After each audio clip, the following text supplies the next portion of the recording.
میرے اسکول کے چوکیدار نے مجھے چھٹی کے وقت روک لیا اور کہا کہ ابھی تمہیں لینے کے لیے کوئی نہیں آیا، تم سامنے والی کلاس میں جا کر بیٹھ جاؤ۔ پسینے سے میرا برا حال تھا، میرا یونیفارم بھی جسم سے چپک گیا تھا۔ مجھے وہاں بیٹھے کچھ ہی دیر گزری تھی کہ جب اچانک ہی کوئی کلاس روم میں داخل ہوا اور دروازہ بند کر کے میرا یونیفارم کھینچنے لگا، اور جب میری نظر اس کے چہرے پر پڑی تو میری جان ہی نکل گئی۔ وہ تو اسکول کی چھٹی ہوئی کافی دیر ہو گئی تھی، سب بچے ہی تقریباً جا چکے تھے، اسکول کی ستانیاں بھی ایک ایک کر کے گھر چلی گئی تھی۔ میں بار بار دروازے کی طرف دیکھ رہی تھی لیکن مجھے لینے کے لیے ابھی تک کوئی نہیں آیا تھا۔ عموماً میری ماں یا میرا بھائی مجھے لینے کے لیے آتے تھے۔ دھوپ میں کھڑے کھڑے مجھے چکر آنے لگے تھے۔ میں اسکول کے چوکیدار سے پوچھا کہ مجھے لینے کے لیے کوئی کیوں نہیں آیا، کیونکہ اسکول کا دروازہ بند ہوتا تھا اور جس کے بھی گھر سے کوئی آتا تو چوکیدار اسے آواز لگاتا تھا۔ چوکیدار نے کہا کہ مجھے نہیں پتا، یہ علاقے کا ایک چھوٹا سا اسکول تھا جس میں سب علاقے کے بچے آتے تھے۔ میں 9ویں جماعت کی طالبہ تھی، میری عمر 14 سال تھی۔ میں نے ابھی جوانی میں قدم رکھا تھا اور میرا سفید یونیفارم پسینے اور گرمی کی وجہ سے میرے جسم سے چپک گیا تھا، میرے جسم کو الیال کر رہا تھا۔ میں پریشان سی کھڑی تھی، سبھی بچے چلے گئے تھے اور میڈم چوکیدار کے ذمہ داری پر مجھے چھوڑ اور خود بھی چلی گئی تھی۔ انہوں نے کسی ضروری کام سے جانا تھا۔ میں نے دوبارہ جب چوکیدار سے پوچھا کہ مجھے لینے کے لیے ابھی تک کیوں کوئی نہیں آیا تو اس نے ایک گہری نظر مجھ پر ڈالی اور کہنے لگا کہ تم سامنے والی کلاس میں جا کر بیٹھ جاؤ، جیسے ہی کوئی تمہیں لینے کے لیے آتا ہے میں تمہیں آواز لگا دوں گا۔ میرا بستہ بہت زیادہ بھاری ہو رہا تھا اور گرمی بھی شدید تھی، اس لیے میں چوکیدار کی بات مان کر کلاس روم میں چلی آئی۔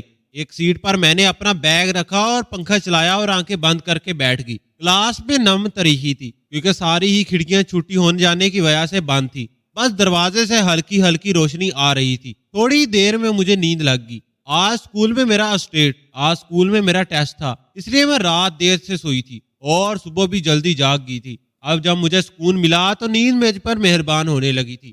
اچانک ہی کمرے کے دروازے کے بند ہونے کی آواز پر میری آنکھ کھلی تو کمرے میں کافی اندھیرا ہو چکا تھا، روشنی آنے کا واحد ذریعہ بند ہو گیا تھا۔ مجھے بس کوئی لمبا چوڑا جو وجود اپنے قریب آتا محسوس ہوا اور میری جان ہی نکلنے لگی۔ میں نے ہلکاتے ہوئے پوچھا کہ کون ہے، لیکن سامنے سے کوئی جواب نہیں آیا۔ کچھ ہی لمحوں میں وہ شخص میرے بہت قریب آ چکا تھا۔ میری حالت ایسی تھی کہ میں اپنے آپ کو کاٹوں تو بدن سے لہو نہ نکلے۔ اس شخص نے آتے ہی میرے یونیفارم کو کھینچنا شروع کر دیا اور میرے گلے بان سے بٹن کھولنے لگا۔ میں نے مزاحمت کرنا چاہی تو اس نے میرے چہرے پر ایک تھپڑ مار دیا۔ میں خوشی سے فرش پر منہ کے بل گر گئی۔ ایک تھپڑ میں ہی میرے سارے کچھ بل نکل گئے تھے۔ اس شخص نے آگے بڑھ کر مجھے بری طرح سے کھینچ کر فرش پر اٹھایا اور ٹیبل پر دھکا دے دیا۔ میرے سر سے خون بہنے لگا اور میری گوٹی گوٹی سے سسکیوں سے کلاس روم گونجنے لگا۔ نہ جانے میری ماں کہاں رہ گئی تھی۔ وہ شخص میرے کان کے قریب جھلک کر سرگوشی کرنے لگا۔ اتنا چست یونیفارم پہنتے ہوئے نہیں گھبرائی تو اب کیوں گھبرا رہی ہو؟ پچھلے کئی دنوں سے میں تمہیں یوں ہی دیکھ دیکھ کر آہیں بھر رہا تھا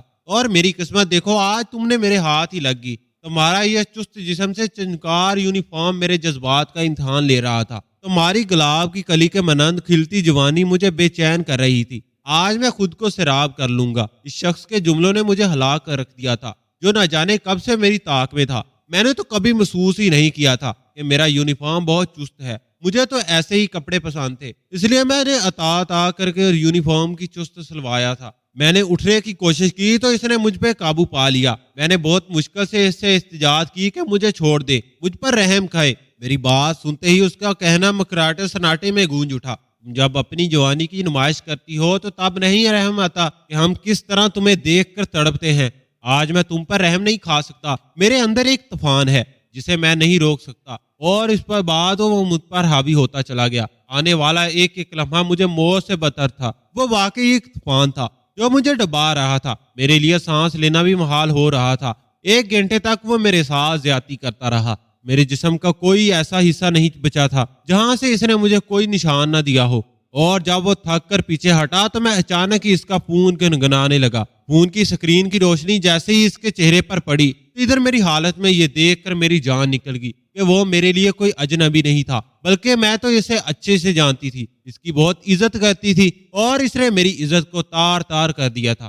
جانے سے پہلے اس نے اپنے فون سے میری بہت سی نابیضا تصویریں بنائی اور مجھے دھمکی دی کہ اگر میں نے اپنی زبان کھولی تو وہ مجھے آسانی سے میرے گلے میں بدنامی کا توڑ ڈالے گا۔ میں اپنی جگہ سن ہو گئی تھی، مجھ میں ملنے کی بہت طاقت نہیں رہی تھی۔ میں اب بہت مشکل سے اپنا ہولیا درست کرتے اٹھی تو اس نے کہا کہ اسکول کی پچھلی گلی والے دروازے سے نکل جاؤ اور بھول جاؤ کہ ایسا بھی کچھ ہوا تھا. ہاں اگر میرا دوبارہ دل چاہے گا تو میں تمہیں بتا دوں گا, اب کہ تم اپنی مرضی سے آنا, ورنہ اس نے مجھے دھمکی دیتے ہوئے اپنا فون دکھایا تو میں خوف زدہ ہوگی.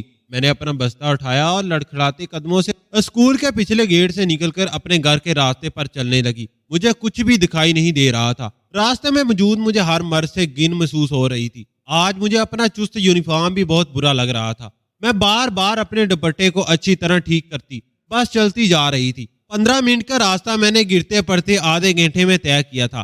جیسے ہی میں گھر میں داخل ہوئی تو بھابھی مجھے دیکھتے ہی غصے ہونے لگی کہ کہاں رہ گئی تھی تو اماں کی طبیعت اچانک بگڑ گئی اور تیرا بھائی اسے لے کر ہاسپٹل گیا ہے. اسکول کے چوکیدار کو کہہ کر بھی گیا تھا کہ رمشا سے کہنا کہ وہ خود ہی گھر آ جائے, لیکن تمہیں تو ہوش ہی نہیں ہے. اماں بیمار ہے اور تمہاری آوارہ گردی چل رہی ہے.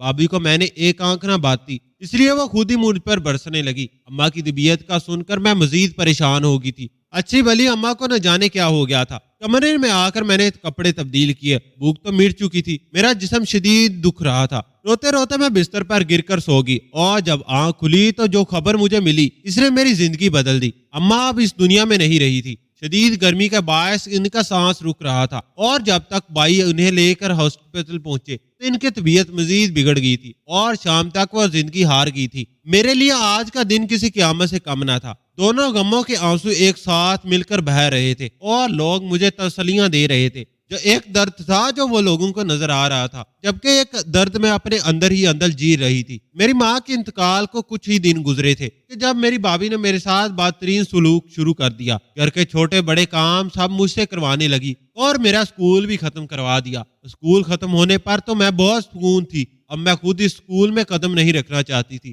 لیکن میرے سر پر ہر وقت ایک ہی خوف سوار رہتا تھا کہ وہ شخص اگر میری نابیزہ تصویر. کچھ دن گزرے تھے کہ جب مجھے اپنی طبیعت میں تبدیلی محسوس ہونے لگی اور میری طبیعت بہت خراب رہنے لگی اور دھیرے دھیرے مجھے اندازہ ہوا کہ میرے جسم میں تو ایک اور جان پڑ رہی ہے. میری بھابھی کا سلوک تو میرے ساتھ ویسے بھی بہت زیادہ خراب تھا. اس بار انہیں اس بارے میں کچھ بھی پتا چل جاتا تو وہ میرا حال برا کر دیتی, لیکن یہ بات زیادہ عرصے تک تو چھپ نہیں سکتی تھی اور میرے ساتھ بھی ایسا ہی ہوا تھا. آنے والے تیسرے مہینے میری بھابھی کو پتہ چل گیا اور اس کے بعد انہوں نے مجھے اتنا مارا کہ میرا پورا جسم نیل نیل ہو گیا.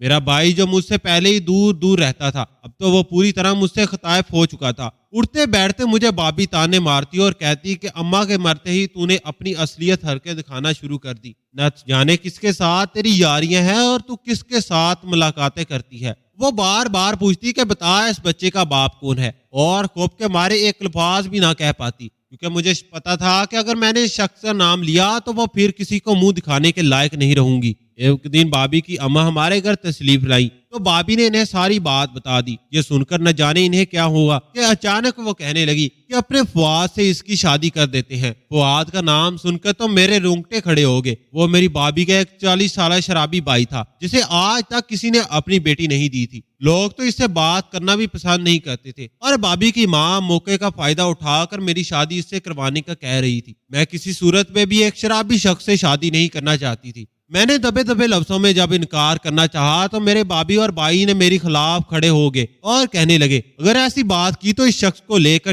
جس کا گناہ تو ہمارے سر پر کھولنے والی ہے. بھائی کی بات سن کر میری بولتی بند ہو گئی تھی. ایک طرف کنواں تھا تو دوسری طرف کھائی. میں روتے دھوتے نہ چاہتے ہوئے بھی فواد سے نکاح کرنے پر مجبور ہو گئی تھی اور یوں میری بھابھی نے میری شادی اپنے 40 سالہ شرابی بھائی سے کروا کر مجھ سے اپنی جان چھڑوا لی. سارے محلے والے اس شادی پر حیران تھے کیونکہ میں صرف 14 برس کی تھی اور بھابھی کا بھائی 40 سال کا تھا. اور جب یہی بات لوگوں نے میری بھابھی سے کہی کہ تم نے ایک یتیم اور بے سہارا بچی کو اتنا بڑا ظلم کر رہی ہو, تو بھابھی نے رو کر سب کو ماں بننے کی خبر سنا دی اور کہا کہ اگر میں نے اس کی شادی ابھی تک نہ کی تو یہ اس بچے کو پیدا کرے گی کہ جس کے باپ کا ہمیں علم ہی نہیں, اور اس کے بعد جو بدنامی ہمیں اٹھانی پڑے گی اس کا کوئی بھی تصور نہیں کر سکتا. یہ سن کر تو محلے والوں نے بھی اپنے کانوں کو ہاتھ لگا لیا کہ ماں کے مرتے ہی میں نے کیسا چاند چڑھا دیا ہے. وہ لوگ جو کل تک مجھ سے ہمدردی کر رہے تھے اب وہ مجھ پہ تھوکنے لگے تھے. سادگی سے میرا نکاح کر دیا گیا تھا اور میں رخصت ہو کر فواد کے گھر آ گئی. فواد کے کمرے میں بیٹھے مجھے ابھی زیادہ دیر نہیں گزری تھی کہ وہ کسی کھلے سانڈ کی طرح میرے کمرے میں داخل ہوا اور آتے ہی دروازے کی کنڈی لگا لی. وہ آج بھی پوری طرح نشے کی حالت میں تھا. آتے ہی اس نے میرے ساتھ ایسا کرنا شروع کر دیا